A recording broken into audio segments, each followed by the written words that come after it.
ইসরায়েলের নির্লজ্জ কর্মকাণ্ডের প্রতিবাদে ফুঁসছে বাংলাদেশ। রাজধানীতে বিশাল বিক্ষোভ, নিন্দা জানিয়ে সরকারের বিবৃতি। ফ্লোটিলার সবশেষ জাহাজও আটকে দিল তেল আবিব। একদিকে প্রার্থী ঘোষণা, অন্যদিকে নির্বাচন বাধাগ্রস্ত করতে চায় কিছু দল, বলছে বিএনপি। একটি বড় দলের বাধায় আটকে আছে জুলাই সনদের আইনি ভিত্তি, অভিযোগ জামায়াতের। গাজীপুরে প্রতিমা বিসর্জনের সময় নৌকাডুবিতে নিখোঁজ শিশুর মরদেহ উদ্ধার, এখনও সন্ধান মেলেনি একজনের। নওগাঁয় কিশোরের খোঁজে অভিযানে ডুবুরি দল। বৈরী আবহাওয়ায় রাজধানীর কাঁচাবাজারে আগুন, বেগুনের কেজি ঠেকেছে 200-তে, মরিচ 300-র উপরে। বাড়তি মুরগির দামও, বৃষ্টিতে সরবরাহ সংকটের দোহাই।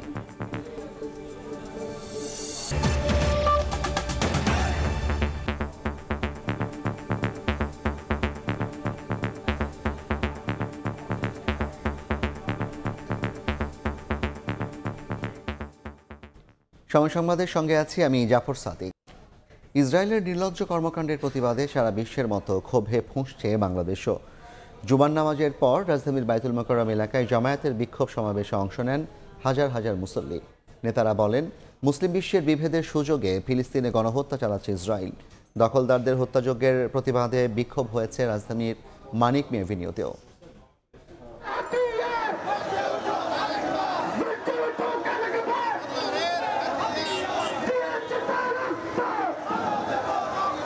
হাতে মজলুম ফিলিস্তিনিদের পতাকা, মুখে মানবতার পক্ষে স্লোগান। গাজায় ইসরায়েলি আগ্রাসন বন্ধে জামাত ইসলামীর বিক্ষোভ মিছিল। জুমার নামাজের পর জাতীয় মসজিদ বাইতুল মোকাররমের উত্তর গেটের সামনে থেকে শুরু হয় ঢাকা উত্তর ও দক্ষিণ জামাতের বিক্ষোভ কর্মসূচি। মিছিলটি পল্টন মোড় হয়ে বিজয়নগরে এসে শেষ হয়। হাজার হাজার নেতাকর্মীর উপস্থিতি আর স্লোগানে প্রকম্পিত হয় পুরো এলাকা। গাজা অভিমুখে ত্রাণবাহী সুমু ফ্লোটিলায় আক্রমণের তীব্র নিন্দা জানান নেতারা। আটক করা মানবাধিকার কর্মীদের দ্রুত ছেড়ে দেওয়ার দাবি জানানো হয়। এর আগে এক সংক্ষিপ্ত সমাবেশে নেতারা বলেন, বিশ্ব মুসলিম উম্মার অনৈক্যের কারণে ফিলিস্তিনে হামলার সুযোগ পাচ্ছে আগ্রাসী ইসরায়েল। ওয়াইসিকে একটা টুটো জগন্নাথ হিসেবে এইভাবে রেখে মুসলমানদেরকে মার খাওয়ার সুযোগ না দিয়ে যদি কিছু করতে না পারেন, আপনারা ওয়াইসি ভেঙে দিন। বিশ্বের প্রায় অধিকাংশ দেশ ফিলিস্তিনের স্বাধীনতার পক্ষে মত দিয়েছে, কিন্তু বিশ্বের মরল বলে খ্যাত এই দেশটি ইসরায়েলকে সমর্থন জানিয়ে এই মুসলমানদের রক্ত নিয়ে একের পর এক হোলি খেলা শুরু করেছে। মুসলিম জাতি শহীদ হতে জানে, পরাজয় বরণ করতে জানে না। এদিকে ইসরায়েলি গণহত্যার প্রতিবাদে রাজধানী মানিক মে এভিনিউতেও বিক্ষোভ সমাবেশ ও র্যালি করে বাংলাদেশ ইউথ সিনার্জি অ্যালায়েন্স। ত্রাণবাহী জাহাজের সুরক্ষা নিশ্চিতের পাশাপাশি ইসরায়েলি বাহিনীর হাতে আটক সব দেশের নাগরিককে নিরাপদে ফিরিয়ে আনার দাবি জানান তারা। আটককৃত সকল স্বেচ্ছাসেবক এবং মানবাধিকার কর্মী এবং অবরোধ ভাঙার জন্য প্রয়োজনীয় পদক্ষেপ বিশ্ব নেতাদের গ্রহণ করতে হবে। গাজায় ত্রাণবাহী নৌবহর আন্তর্জাতিক জলসীমায় আটকে দেওয়ার ঘটনায় তীব্র নিন্দা জানিয়েছে বাংলাদেশ। এটি আন্তর্জাতিক আইনের সুস্পষ্ট লঙ্ঘন উল্লেখ করে বিবৃতি দিয়েছে পররাষ্ট্র মন্ত্রণালয়। ক্ষুধাকে যুদ্ধের অস্ত্র হিসেবে ব্যবহার করে ইসরায়েল নির্লজ্জ অবস্থান প্রকাশ করেছে বলেও বিজ্ঞপ্তিতে উল্লেখ করা হয়। তোহা খান তামিম, সময় সংবাদ, ঢাকা।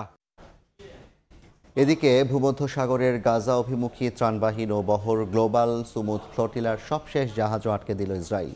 আটক করা কয়েকশো মানবাধিকার কর্মীকে রাখা হয়েছে কারাগারে। গাজা অভিমুখী ত্রাণবাহী নৌবহর আটকের প্রতিবাদে উত্তাল বিশ্বের বিভিন্ন দেশ। বিক্ষোভ হয়েছে তুরস্ক, ইতালি, স্পেন ও গ্রিস, ব্রাজিলে। The marinate. গাজা ইসরায়েলি অবরোধ ভাঙতে আশার আলো দেখালেও সবশেষ এই নৌযানটিও আটকে দিল দখলদার ইসরায়েলি বাহিনী। ফ্লোটিলার লাইভ ট্র্যাকারের তথ্য বলছে, নৌযানটি গাজার আঞ্চলিক জলসীমা থেকে প্রায় 43 নটিক্যাল মাইল দূরে অবস্থান করছিল। সাংবাদিক, মানবাধিকার কর্মী ও চিকিৎসকদের নিয়ে ফ্রিডম ফ্লোটিলা কোয়ালিশন এবং থাউজেন্ডস ম্যাডলিন টু গাজা নামে দুটি সংস্থার যৌথ উদ্যোগে ইতালির সিসিলি থেকে ছেড়ে গাজা অভিমুখে চলছে অন্তত 10টি জাহাজের বহর।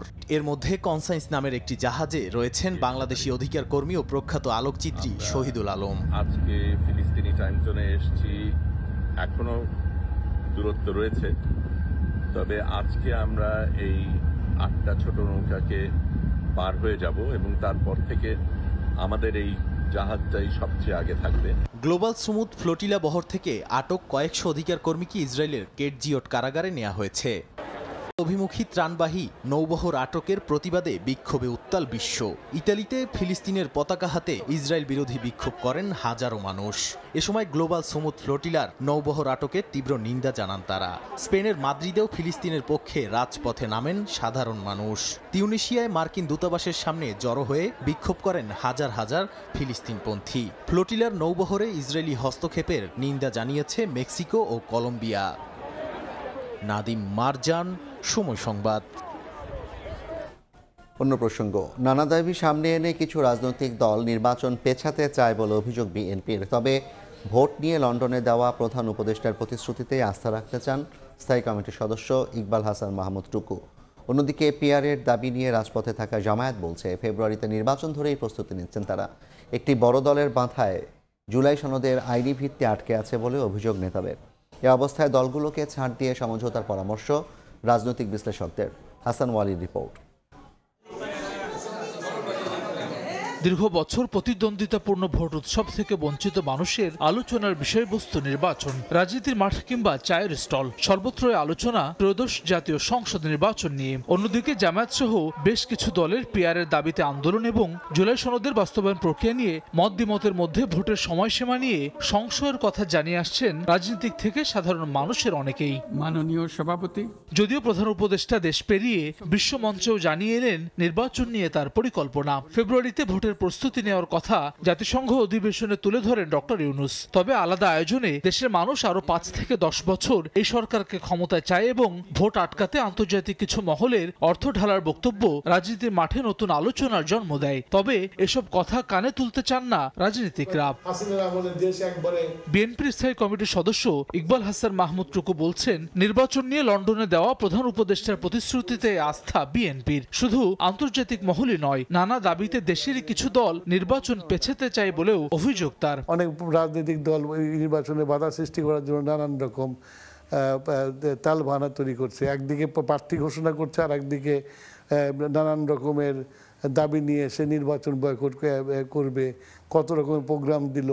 তাতে কি মানুষ থেমে আছে? মানুষ তো নির্বাচনের দিকে হাঁটছে। ফেব্রুয়ারিতে নির্বাচন নিয়ে কোনো শঙ্কা দেখছে না জামায়াত ইসলামীও। ঘোষিত সময় মাথায় রেখেই প্রস্তুতি নিচ্ছে দলটি। খুলনায় এক অনুষ্ঠান শেষে জামায়াতের সেক্রেটারি জেনারেল অভিযোগ করেন, একটি বড় দল মনে করে সবকিছু তাদের কথাই হতে হবে। জুলাই সনদের আইনি ভিত্তি ছাড়া সমাধান দেখছেন না তিনি। আন্দোলনের যে ময়দানে আমরা আছি, এটাও আমাদের নির্বাচনে যাওয়া আরই একটা অংশ। ঐক্যমত্য না হলে জুলাই সনদের যে আইনি ভিত্তি দেওয়ার প্রশ্নটা, সেটা কিন্তু সফল হবে না। বা একটা বড় দল মনে করে আমরা যা বলবো তাই মানতে হবে, এটা তো কোনো রাজনীতি না, এটা কোনো ডেমোক্রেসি না। রাজনৈতিক বিশ্লেষক বলছেন, কিছু জায়গায় ছাড় দিয়ে দলগুলো সমঝোতায় পৌঁছাতে না পারলে বড় ক্ষতি হবে দেশের।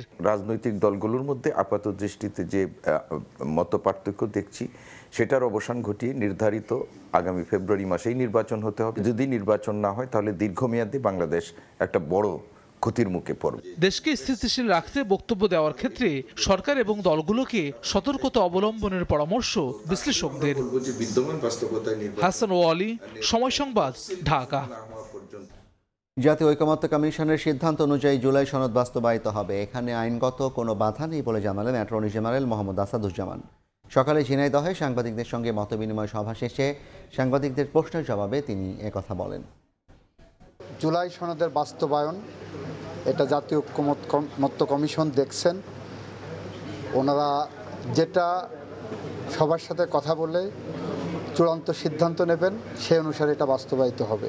আওয়ামী লীগের শাসনামলে পুলিশ বলেন, জুডিশিয়ারি বলেন, সিভিল ব্যুরোক্রেট বলেন, সমস্ত প্রতিষ্ঠানগুলোকে এমনভাবে করা হয়েছিল তারা চাকরি করেছেন।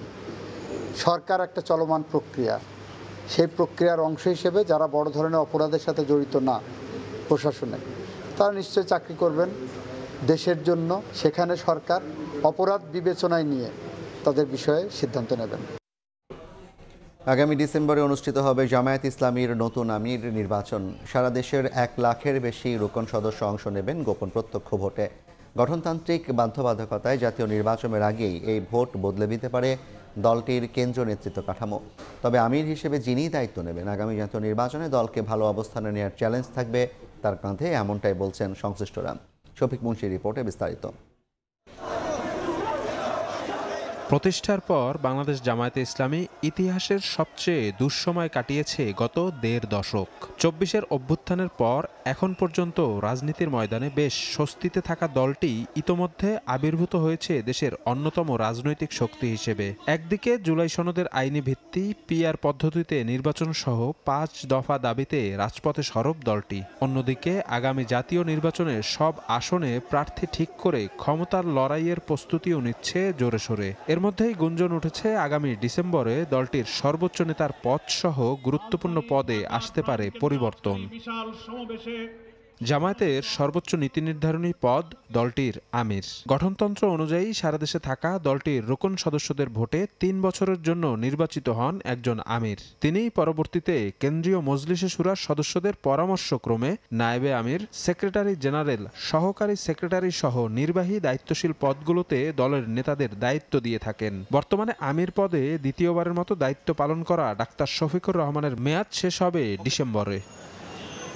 দলটির গঠনতন্ত্র পর্যালোচনা করে দেখা যায়, আমির নির্বাচনের জন্য বিদায়ী কেন্দ্রীয় মজলিসে শুরার সদস্যরা ৩ জনের একটি প্যানেল নির্বাচন করেন। সাধারণত এই প্যানেল থেকে সারা দেশের রুকন সদস্যরা গোপন ভোটে একজনকে নির্বাচিত করেন দলটির আমির হিসেবে। তবে প্যানেলের বাইরেও যে কাউকে ভোট দিতে পারেন ভোটাররা।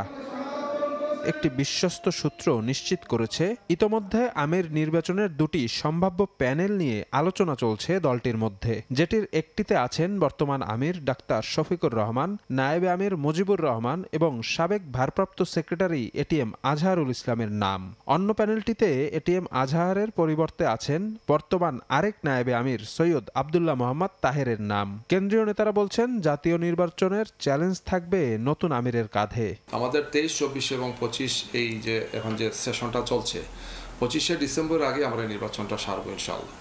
আপাতত মোটামুটি ফাইনাল হয়ে গেছে আমাদের নির্বাচন কমিশন যেটা আছে 5 সদস্য বিশিষ্ট, ওনারা অক্টোবরের মাঝামাঝি থেকে নভেম্বরের মাঝামাঝি পর্যন্ত ওনারা আশা করছেন যে আমিরে জামাত এবং কেন্দ্রীয় মজলিস শুরার এই দুটা গুরুত্বপূর্ণ নির্বাচন সারতে পারবে। চরম দুঃসময় যেটা বলা যায় তখন আমরা এটা করেছি, এখন তো এটা স্বাভাবিক, কোনো অসুবিধা নেই। এই টার্মটাই শেষ হচ্ছে এবং টার্মটা 26, 27, 28 যেটা আরম্ভ হবে, যেটা মূলত 25শে ডিসেম্বর আগে এটা কমপ্লিট হবে। বর্তমান আমির ডাক্তার শফিকুর রহমান 2019 সালে প্রথমবারের মতো দায়িত্ব পান জামায়াতের। 2022 সালের নভেম্বরে নির্বাচিত হন দ্বিতীয়বারের মতো। গঠনতন্ত্র অনুযায়ী 3 বছরের জন্য আমির নির্বাচনের বাধ্যবাধকতা থাকলেও একজন ব্যক্তি কতবার আমির হতে পারবেন সে ব্যাপারে নির্দিষ্ট করে কিছু বলা নেই।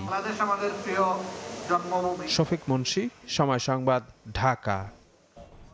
সময় সংবাদে আরও থাকছে, মাস না পেরোতেই আবারও দখল কক্সবাজারের বাঁকখালীর নদী তীরবর্তী এলাকা, ফের বসতি ও দোকানপাট নির্মাণ। একদিনের মধ্যে সরিয়ে না নিলে আইনগত ব্যবস্থার হুঁশিয়ারি প্রশাসনের।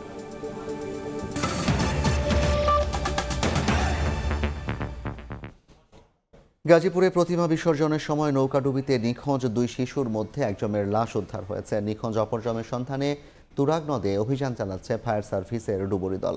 এদিকে নওগাঁতেও নিখোঁজ কিশোরের সন্ধানে আত্রাই নদীতে চলছে তল্লাশি।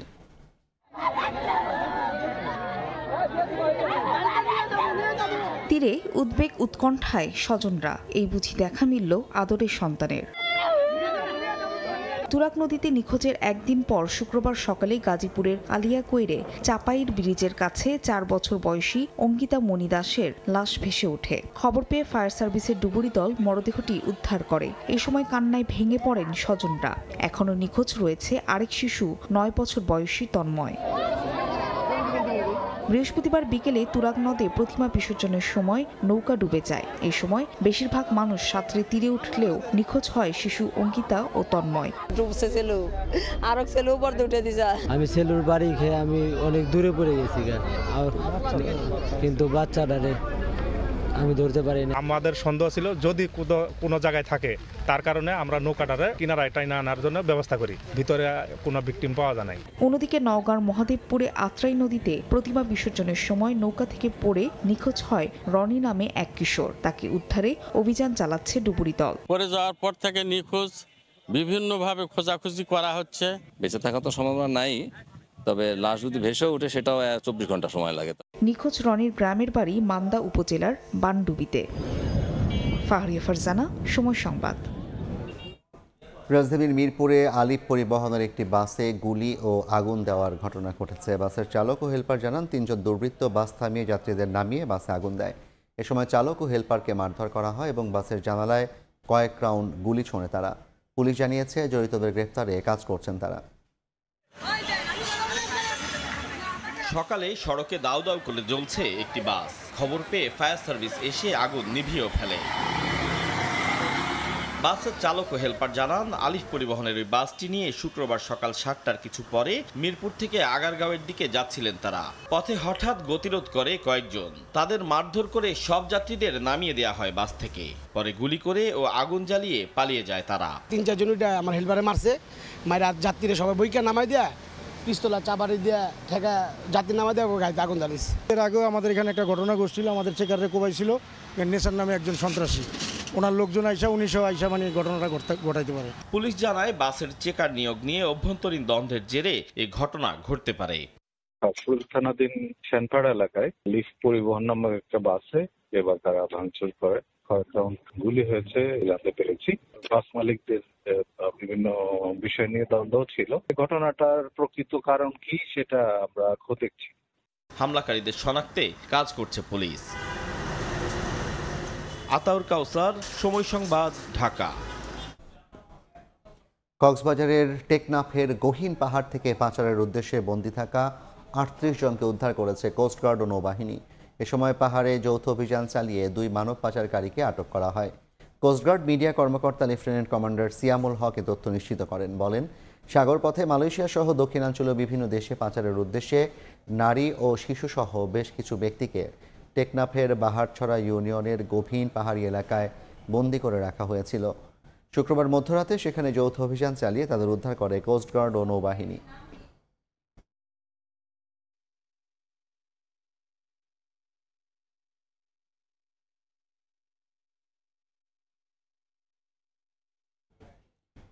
কক্সবাজারের বাঁকখালী নদীর তীরে অবৈধ স্থাপনা উচ্ছেদের মাস না পেরোতে আবারও দখল। ফের গড়ে উঠেছে অর্ধ শতাধিক বসতি ও দোকানপাট। একদিনের মধ্যে সব স্থাপনা সরিয়ে নেওয়ার হুঁশিয়ারি দিয়েছে প্রশাসন। নির্দেশনা না মানলে নেওয়া হবে আইনগত ব্যবস্থা। কক্সবাজার শহরের কস্তুরা ঘাট সংলগ্ন বাঁকখালী নদীর তীরে সেপ্টেম্বরের প্রথম 5 দিনে যৌথ অভিযানে 4 শতাধিক অবৈধ স্থাপনা উচ্ছেদ করে প্রশাসন ও বিআইডব্লিউটিএ।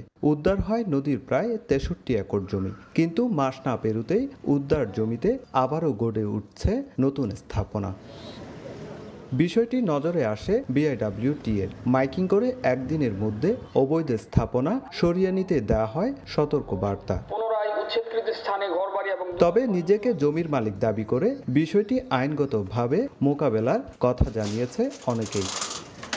গত 24 আগস্ট বাঁকখালী নদীর সীমানায় থাকা দখলদারদের 4 মাসের মধ্যে উচ্ছেদ করতে সরকারকে নির্দেশ দেন হাইকোর্ট। সুজাউদ্দিন রুবেল, সময় সংবাদ, কক্সবাজার। গোটা দেশে আলোচনার ঝড় তোলে রূপপুরের বালিশকাণ্ডের দুর্নীতি। সেই ঘটনার পর পেরিয়েছে প্রায় অর্ধযুগ, কিন্তু অবাক করা বিষয় হলো এতদিনেও সেই পুকুর চুরির তদন্তই শেষ করতে পারেনি দুদক। যদিও এরই মধ্যে পেরিয়েছে 2টি কমিশনের মেয়াদ। চাকরির বয়সসীমা পেরোনোর পাশাপাশি রদবদলও হয়েছেন একাধিক কর্মকর্তা। জুলাই অভ্যুত্থানের পর দায়িত্বে এসেছে নতুন কমিশন, কিন্তু কোনো কিছুতেই বদলায়নি পরিস্থিতি। বিশেষজ্ঞরা বলছেন, অদৃশ্য কারণে ঝুলে থাকা এই দুর্নীতি তদন্ত শেষ করতে না পারা অভ্যুত্থান পরবর্তী কমিশনেরও ব্যর্থতা। তাসলিম তৌহিদের প্রতিবেদন। দুর্নীতিও যে শিল্পের পর্যায়ে নেওয়া যেতে পারে তারই আনুষ্ঠানিক রূপ ছিল রূপপুরের পারমাণবিক প্রকল্পের বালিশকাণ্ড। 2019 সালের ডিসেম্বরে ঘটনায় মামলা করেই 13 জনকে গ্রেফতার করেছিল দুদক। আলোচিত বালিশকাণ্ডে অভিযোগ ছিল একটি বালিশ 5,957 টাকা, খাটে তোলার মজুরি 760 টাকা, কমফোর্টার 16,800 টাকা আর বিদেশি চাদর প্রায় 6,000 টাকায় কেনা হয়। বাজার মূল্যের চেয়ে অস্বাভাবিক দাম দৃশ্যপটে আসায় দুদক প্রায় 31.5 কোটি টাকা আত্মসাতের অভিযোগে 2 ঠিকাদার ও গণপূর্তের 11 প্রকৌশলী সহ 13 জনকে আসামি করে 4টি মামলা করে। তৎকালীন দুদক চেয়ারম্যান ইকবাল মাহমুদও বলেছিলেন দ্রুতই দেওয়া হবে চার্জশিট। আমরা আশা করছি যে খুব দ্রুততম সময়ে মামলার চার্জশিট দেওয়া এবং যারা এর বাইরে যদি কেউ থাকে তাদেরকে আইন আমলে আনা। তবে ইকবাল মাহমুদ থেকে মঈনুদ্দিন আব্দুল্লাহ আর এখন আব্দুল মোমিন কমিশন 3 কমিশন পেরিয়ে 2025 সালের অক্টোবরে এসেও মামলার অগ্রগতি নেই। দিনের পর দিন শোনানো হচ্ছে সীমাবদ্ধতার অজুহাত। 2004 সালের আগের মামলাও এখনো আছে, আমি অস্বীকার করছি না।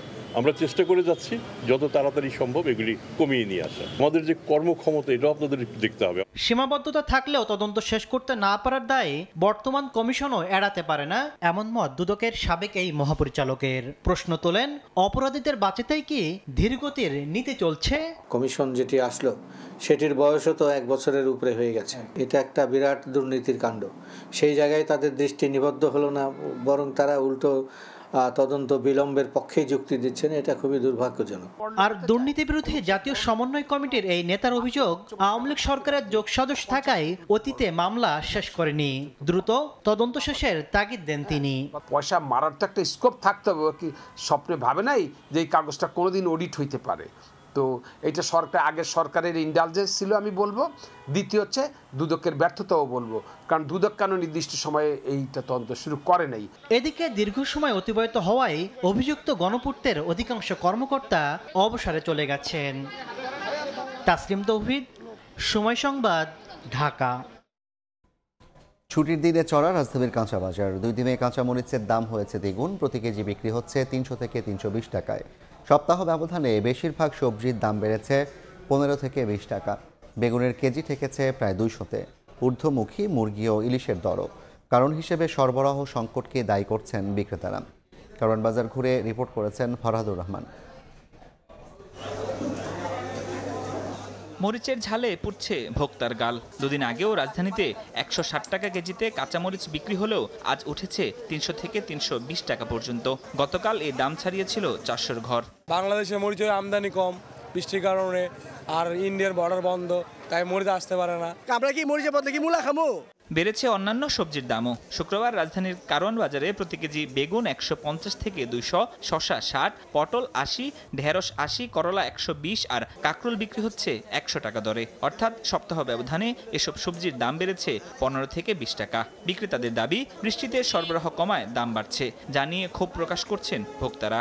সবজির দাম একটু বেশি, বৃষ্টির কারণে মাল আসে না, মালের দাম একটু বেশি থাকে। সিজিংয়ে আপনার 80 টাকা করে, আবার 60, 70, 80। এই বেগুনটা একটু রেট বেশি, এটা ধরেন 200 টাকা করে আমরা বিক্রি হইতেছি। আমরা যেভাবে চাইছি এইভাবে পাচ্ছি না। একটা লাউর দাম নিচে 80 টাকা নিলাম, আধা কেজি করলা নিল, কাকরোল নিচে 40 টাকা, মানে 80 টাকা কেজি। আমরা তো শেষ। এদিকে অন্যান্য মাছের দাম না বাড়লেও নতুন করে বেড়েছে ইলিশের দর। 1 কেজি বা তার বেশি ওজনের ইলিশ 2200 থেকে বেড়ে 2400 ও 50 থেকে 100 টাকা বেড়ে ছোট আকারের ইলিশের কেজি বিক্রি হচ্ছে 1500 থেকে 1800 টাকায়। ছোট মাছ কেজিতে 100 থেকে 50 টাকা করে কেজিতে বাড়ছে, আর বড়টা 100 থেকে 150 টাকা, 200 টাকা বাড়ছে। 1 কেজি বেচি 2 টাকা 2000 টাকা আছে, কিনা 2200 টাকা কেজি। এই দেখ 200 টাকা বেশি সব মাছের ভাই। এখন শেষ পর্যন্ত বন্ধ হয়ে যাবে। বাঙালিতে বুঝে কিনা কি আর মনে পাইতাম না, এই জন্য দামটা বেশি। দাম বেড়েছে মুরগিরও। কেজিতে 10 টাকা বেড়ে ব্রয়লার 180 ও সোনালী বিক্রি হচ্ছে 300 থেকে 310 টাকা কেজিতে। ফরহাদুর রহমান, সময় সংবাদ, ঢাকা। সময় সংবাদে আরও থাকছে। বরিয়া হাওয়ায় উত্তাল সাগর, তারপরও ছুটির দিনে সৈকত শহর কক্সবাজারে পর্যটকের ঢল। সমুদ্র স্নানে মাতেন ভ্রমণ পিপাসুরা।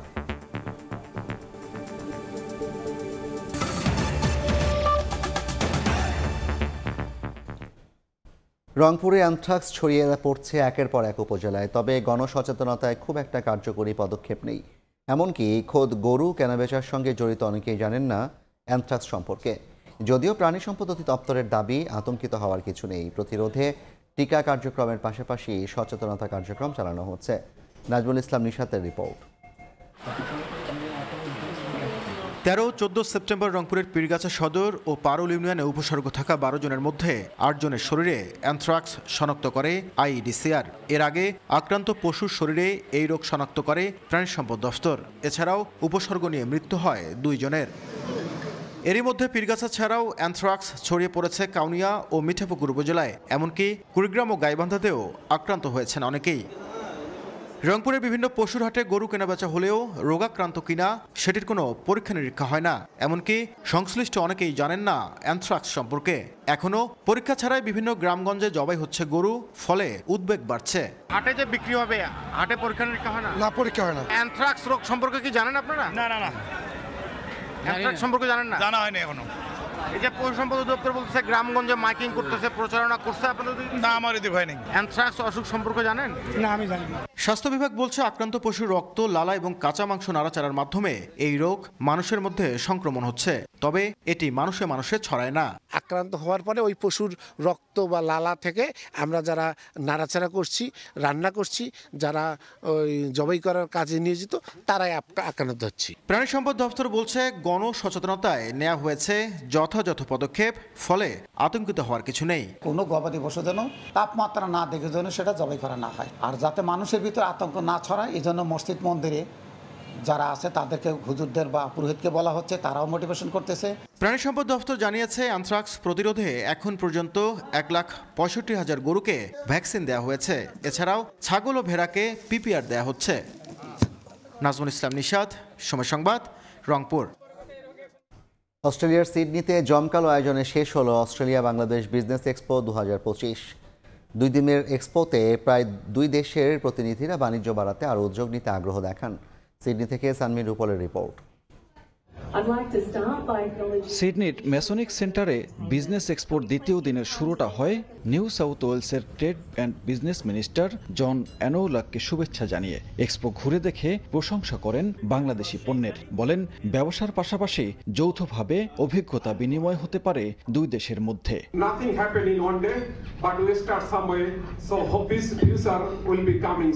এরপর শিক্ষা খাতের সম্ভাবনা, যৌথ বাণিজ্য ও বিনিয়োগ, নবায়নযোগ্য জ্বালানি নিয়ে 3টি সেমিনার অনুষ্ঠিত হয়। সন্ধ্যায় ডলটন হাউজে এক্সপোর সমাপনী পর্ব শুরু হয় 2 দেশের জাতীয় সঙ্গীতের মধ্য দিয়ে। এরপর আলোচনায় বাণিজ্য সম্ভাবনার কথা জানান 2 দেশের ব্যবসায়ী ও সরকারের প্রতিনিধিরা। স্থানীয় ব্যবসায়ী সংগঠন, বাংলাদেশের বেশ কয়েকটি ব্যবসায়ী সংগঠনের হাতে পুরস্কার তুলে দেওয়া হয়। অস্ট্রেলিয়া বাংলাদেশ বিজনেস ফোরামের উদ্যোগে প্রথমবার এই আয়োজন সফল করায় ভোট অফ থ্যাঙ্কস দিয়ে অনুষ্ঠানে সমাপ্তি টানেন সংগঠনের সভাপতি আব্দুল খান রতন। ধন্যবাদ জানানো হয় আয়োজনের মিডিয়া পার্টনার সময় সংবাদকে। জমকালো অনুষ্ঠানের মধ্য থেকে শেষ হলো অস্ট্রেলিয়া বাংলাদেশ বিজনেস ফোরামের আয়োজনে বিজনেস এক্সপো 2025। সিডনিতে শেষ অনুষ্ঠানে 500-র মতো অতিথি যারা বাংলাদেশ এবং এখানকার প্রতিনিধিত্ব করেন, তারা বলছেন যে এটি শেষ নয়, এটি হলো বাংলাদেশ এবং অস্ট্রেলিয়ার বাণিজ্যের একটি নতুন দিগন্তের উন্মোচন। সানবির রুপল, সময় সংবাদ, সিডনি, অস্ট্রেলিয়া। অস্ট্রেলিয়া ও বাংলাদেশের ব্যবসায়িক সম্পর্ক উন্নয়নে ভূমিকা রাখায় পুরস্কার পেলেন সময় সংবাদের বিশেষ প্রতিনিধি সানবির রুপল। 2 দেশের বাণিজ্যের বিভিন্ন দিক সময় টেলিভিশনে তুলে ধরেন তিনি। এছাড়া বাণিজ্য পর্যবেক্ষণ নিয়ে নিবন্ধ লিখেন রুপল। সিডনিতে আয়োজিত বিজনেস এক্সপো সমাপনী অনুষ্ঠানে তার হাতে পুরস্কার তুলে দেন অস্ট্রেলিয়া বাংলাদেশ বিজনেস ফোরামের সেক্রেটারি ব্রায়ান লল ও ক্যান্টারবেরি ব্যাংকসটাউন সিটি কাউন্সিলরের ডেপুটি মেয়র রেচেল হিরাকা।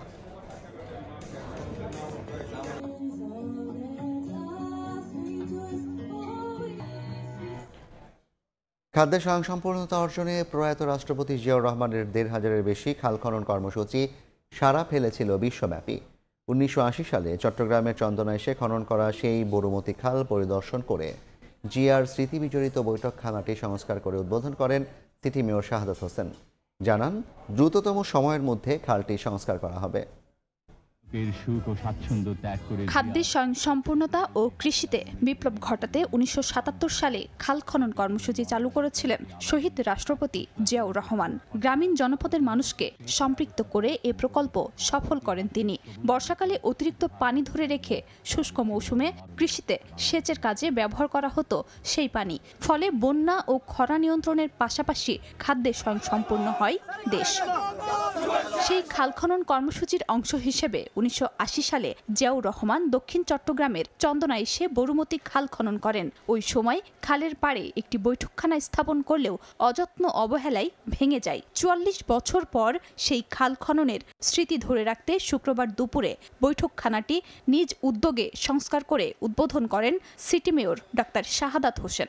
বলেন, খালটিও দ্রুত সময়ের মধ্যে সংস্কার করা হবে। খাল খনন কর্মসূচির কোনো বিকল্প নেই। আমরা মনে করি শহীদ প্রেসিডেন্ট জিয়াউর রহমান সেই 1978, 79, 80 সালে যে খাল খনন কর্মসূচির মধ্যে দিয়ে কৃষিকে বৈপ্লবিক পরিবর্তন ধারণ করেছিলেন এবং যে পরিমাণ খাদ্য মজুদ ছিল যেটা আমরা বিদেশে রপ্তানি করতে পারতাম, এই অবস্থায় আবারও আমাদেরকে আসতে হবে। খাল ও সংস্কার কর্মসূচি দেখতে ভিড় করেন দক্ষিণ জেলার বিএনপি সহ অঙ্গ সংগঠনের নেতাকর্মীরা। 1980 সালে তৎকালীন প্রেসিডেন্ট জিয়াউর রহমান আড়ালিয়া বিলে হেলিকপ্টারে করে নেমে এই খালটা পুনর্খনন কাজ শুরু করেছিলেন।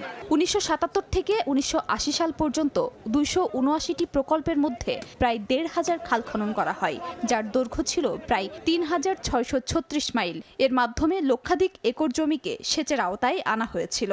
সময় সংবাদ, চট্টগ্রাম। বরি আবহাওয়া না থাকলেও উত্তাল বিশ্বের অন্যতম দীর্ঘ সমুদ্র সৈকত কক্সবাজার। এর মাঝেও সাপ্তাহিক ছুটির দিনে সৈকতে পর্যটকের উপচে পড়া ভিড়। সমুদ্রস্থানে মেতেছেন ভ্রমণ পিপাসুরা। টানা ছুটিতে জমজমাট পর্যটন ব্যবসাও। মোহাম্মদ ফরাজের ক্যামেরায় বিস্তারিত জানাচ্ছেন সুজাউদ্দিন রুবেল। সাগরের নোনা জলে মাতোয়ারা ভ্রমণ পিপাসুরা। সাপ্তাহিক ছুটির দিনে সৈকত শহর কক্সবাজারে ভিড় জমিয়েছেন হাজারো পর্যটক। একদিকে আকাশে রোদের ঝলকানি, অন্যদিকে উত্তাল বিশ্বের অন্যতম দীর্ঘ সমুদ্র সৈকত কক্সবাজার। উত্তাল ঢেউয়ে পর্যটকরা মেতেছেন সমুদ্র স্নানে, আর শিশুরা মেতেছে বালুচরে খেলায়। এই আনন্দ ঘন মুহূর্তগুলো ক্যামেরা বন্দি করছেন আপনজনরা। আমরা বন্ধ পাইছি, চলে আসছি সবাই মিলে ঘুরতে। এরকম ছুটি বা এরকম মানুষজন কখনো এরকম থাকে না, so it's a very new experience for us. Overall Cox's Bazar তো আসতে অনেক ভালো লাগে। সবসময় মন চাই যে বিচে এসে বসে থাকি। আমি ফার্স্ট আমার ফ্যামিলিকে নিয়ে আসছি, এখানে এসে খুব আনন্দ উপভোগ করতেছি। পর্যটক বাড়ায় জমজমাট হয়ে উঠেছে পর্যটন ব্যবসাও। Photographer, beach bike, jet ski কিংবা শামুক ঝিনুকের দোকান, সবখানেই ব্যস্ত সময় পার করছেন ব্যবসায়ীরা। ভালো পর্যটন আসতেছে, মোটামুটি আমাদের ইনকাম হচ্ছে। যারা পর্যটক ব্যবসায়ী আছে, আলহামদুলিল্লাহ সবার ব্যবসায় কি ভালো হয়েছে। সৈকতের কিছু জায়গায় গর্ত তৈরি হওয়ায় পানিতে নামার সময় সতর্ক থাকার আহ্বান লাইফগার্ড কর্মীদের। বেশটা অনেক লম্বা, সব জায়গায় পর্যটন নামে। আমরা চেষ্টা করতে কেউ যেন বিপদে না পড়ে, সবাইকে সুস্থভাবে ফিরে যেতে পারে। প্রশাসনিক নিরাপত্তা ব্যবস্থার পাশাপাশি ব্যক্তিগত সচেতনতা পারে দুর্ঘটনার কবল থেকে রক্ষা করতে, এমনটাই বলছেন সংশ্লিষ্টরা। সুজাউদ্দিন রুবেল, সময় সংবাদ, কক্সবাজার। টানা ছুটিতে পর্যটকের ঢল নেমেছে পাহাড় কন্যা বান্দরবানেও। এই মুহূর্তে নীলাচল পর্যটন কেন্দ্রে আছেন রিপোর্টার NA জাকির। সরাসরি যাচ্ছি তার কাছে। জাকির, টানা ছুটিতে পাহাড় প্রিয়দের ভিড়ে মুখর হয়ে উঠেছে পর্যটন নগরী বান্দরবান। জেলার মেঘলা, নীলাচল, প্রান্তিক লেক, চিম্বুক, নীলগিরি, নীলদিগন্ত, তমাতঙ্গি সহ সবগুলি দর্শনীয় স্থানের একই চিত্র। বিশেষ করে হোটেল, মোটেল, রিসোর্টগুলোতে তিল ধারণের ঠাঁই নেই বললেই চলে, কারণ আগাম বুকিং এর কারণে যে প্রচুর পর্যটক বান্দরবানে এসেছে, সেই মুহূর্তে কিন্তু আসলে বাড়তি পর্যটককে রুম দিতে হিমশিম খাচ্ছে পর্যটন সংশ্লিষ্ট ব্যবসায়ীরা। এই মুহূর্তে আছি আমরা নীলাচল পর্যটন কেন্দ্রে, আপনাদের দেখানোর চেষ্টা করছি। এই মুহূর্তে এখানে কিন্তু কয়েক হাজারেরও বেশি পর্যটকের সমাগম রয়েছে। পর্যটকরা সকাল থেকে বিভিন্ন পর্যটন কেন্দ্র ঘুরে এসে বিকালবেলা কিন্তু এই নীলাচল পর্যটন কেন্দ্রে ভিড় করে, কারণ এই নীলাচল পর্যটন কেন্দ্র থেকে জেলার চিত্রগুলি বা বিশেষ করে আমরা যদি বলি পাহাড়ের যে ভিউ রয়েছে, সেই ভিউটি খুবই চমৎকার দেখা যায়। এই বিকালে, পরন্ত বিকেলে সূর্যাস্ত দেখা যায় এই নীলাচল থেকে। এই কারণে পর্যটকরা কিন্তু বিকালবেলা এই নীলাচল পর্যটন কেন্দ্রে ভিড় করে। আরেকটি বিষয় জানিয়ে রাখি, এবারের টানা 4 দিনের ছুটিতে প্রচুর পর্যটকের সমাগম ঘটার পিছনে 2-1টি কারণ রয়েছে। যেমন সাজেক পর্যটন কেন্দ্রে যেতে না পারার কারণে পর্যটকরা বান্দরবানে এসেছে, এবং বান্দরবানের আইন শৃঙ্খলা পরিস্থিতিও কিন্তু উন্নতি হয়েছে। কয়েকদিন আগেই কিন্তু রুমা উপজেলার কেওক্রাডং পর্যটন কেন্দ্র পর্যটকদের জন্য উন্মুক্ত করা হয়েছে। তো সেখানেও কিন্তু প্রচুর মানুষ ছুটে যাচ্ছে। সব মিলিয়ে জেলার আইন শৃঙ্খলা পরিস্থিতির উন্নতি এবং টানা ছুটি এবং দীর্ঘদিন কিন্তু পর্যটকের সমাগম এখানে ঘটেনি, সেই হিসাবে কিন্তু প্রচুর পর্যটক বান্দরবানে সমাগম ঘটেছে। তো আগামীকাল আগামীকাল শনিবার ছুটির শেষ দিন, আগামীকালকেও কিন্তু প্রচুর পর্যটক বান্দরবানে সমাগম ঘটবে বলে আমরা ব্যবসায়ীদের কাছ থেকে জানতে পেরেছি। তো পর্যটকরা যাতে নিরাপদে এবং নির্বিঘ্নে ঘুরে বেড়াতে পারে সেজন্য কিন্তু প্রচুর কড়া নিরাপত্তা ব্যবস্থা জোরদার করা হয়েছে পুলিশ প্রশাসনের পক্ষ থেকে। সাদা পোশাকধারী পুলিশ, টুরিস্ট পুলিশ, আইনশৃঙ্খলা বাহিনী তারাও কিন্তু তৎপর রয়েছে। তো মোটামুটি বলা চলে স্বাচ্ছন্দ্যে পর্যটকরা বান্দরবানে ঘুরে বেড়াতে পারছে। তো এই ছিল আমার কাছে বান্দরবানের পর্যটন নিয়ে সবশেষ খবর। সরাসরি যুক্ত ছিলাম বান্দরবান থেকে। এবার ঢাকা বিভাগের খবর।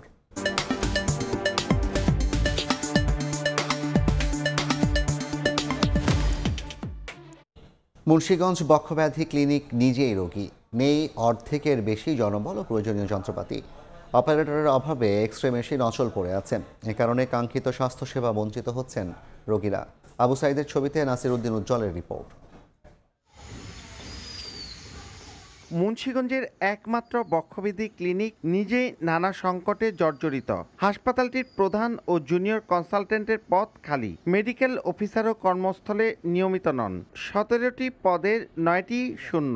হাসপাতালটিতে নেই যক্ষ্মা শনাক্তকরণের সুযোগ। অপারেটরের অভাবে এক্স-রে মেশিন অচল পড়ে আছে বছরের পর বছর।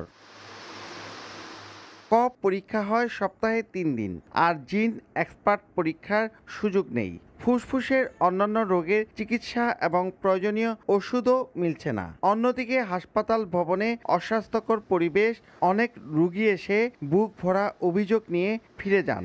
এক্স-রে যে একটা মেশিন, এই মেশিনের ডাক্তারটা নাই। এখানকার যারা কর্মচারী আছে, কর্মকর্তা আছে, তারা সঠিকভাবে এই অফিস আদালত করে না। রোগী ঠিক মতন ওষুধ পাইতেছে না, আবার রোগীর সাথে গ্যাঞ্জামা করে অনেক লোকজন আছে। আমরা চাই যে আমাদের এলাকায় আরো ভালো ডাক্তার দিক, ভালো পরিচালনার জন্য ভালো ব্যবস্থা নেওয়া হোক। তবে কোনো সমাধান দিতে পারেননি সিভিল সার্জন। সেবার মান বৃদ্ধির জন্য এই মুহূর্তে জনবল এবং অবকাঠামোগত কিছু পরিবর্তন করা প্রয়োজন। এটার জন্য আমরা ঊর্ধ্বতন কর্তৃপক্ষকে জানিয়েছি। আশা করি এটার দ্রুত সমাধান হলে এই ক্লিনিক থেকে সেবার মান আরও বৃদ্ধি করা সম্ভব। কর্তৃপক্ষের তথ্য মতে মুন্সিগঞ্জ বক্ষব্যাধি হাসপাতালে প্রতি কর্মদিবসে গড়ে অর্ধশত রোগী চিকিৎসা নেন। প্রায় 65 বছর আগে 1 একর 41 শতাংশ জমির উপর নির্মিত এই বিশেষায়িত হাসপাতালটিতে ডাক্তার সহ জনবল সংকট, ওষুধ ও যন্ত্রপাতির অভাবে যথাযথ সেবা পাচ্ছে না। নাসির উদ্দিন উজ্জ্বল, সময় সংবাদ, মুন্সিগঞ্জ। এই ছিল সময় সংবাদে।